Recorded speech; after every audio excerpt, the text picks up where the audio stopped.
everyone. Today I'll be talking about Phoebe Palmer, which is who I wrote my paper about. Phoebe Palmer was a Methodist evangelist who brought many people to Christ. A little background of her life: she grew up in a pretty strict household. Her parents really emphasized religion and honoring God.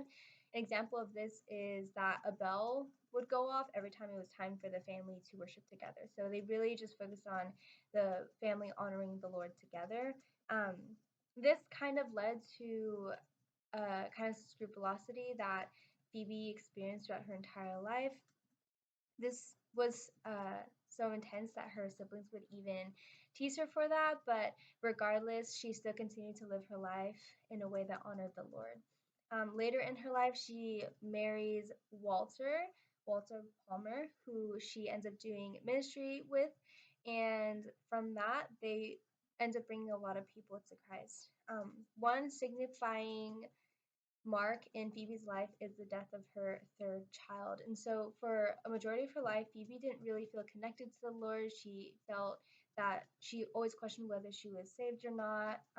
But from the death of her third child, she really experienced a transformation that led to the establishment of many of her ministries. And so, this tragedy led to her really experiencing the Lord in a way that she never had before. And so, from this, Phoebe kind of builds her theology of just uh, the ability for one to achieve holiness by surrendering to the Lord.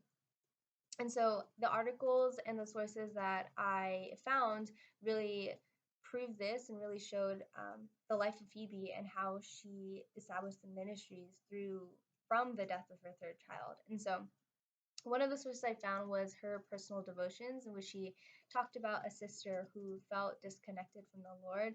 And she's brought through this journey where she finally discovers that holiness is indeed possible, but it is only possible through the surrendering of the Lord. And I think that this really symbolized the internal thoughts of Phoebe without putting her name on it. So I thought that that was really interesting.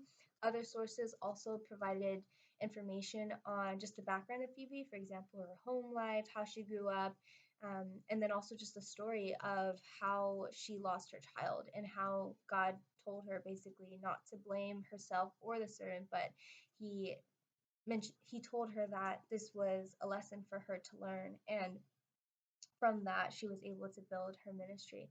Other sources explained how she was also a huge advocate for women in the church. At this time, women weren't allowed to preach, and so Phoebe preaching was actually pretty significant and paved the way for a lot of women to begin speaking up in the church. And so, one of the articles talks about how Phoebe really just advocated and said that God meant for both men and women to preach in the church and that they were to follow that.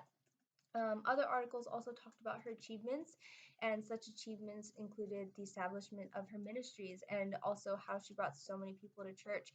An example was one time she ended up going to Scotland, and in that she noticed that one of the churches didn't have an altar, and so she really advocated for this and pushed this and made sure that they did build an altar, and they ended up building one soon after, and that led to many people coming to Christ and experiencing Christ overall.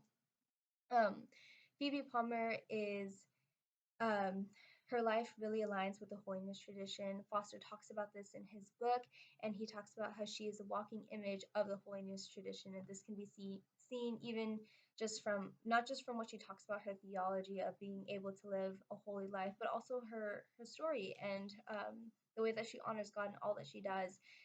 For example, she when her and her husband did ministry, they didn't receive any honorary awards because they wanted to completely honor the Lord in all that they did.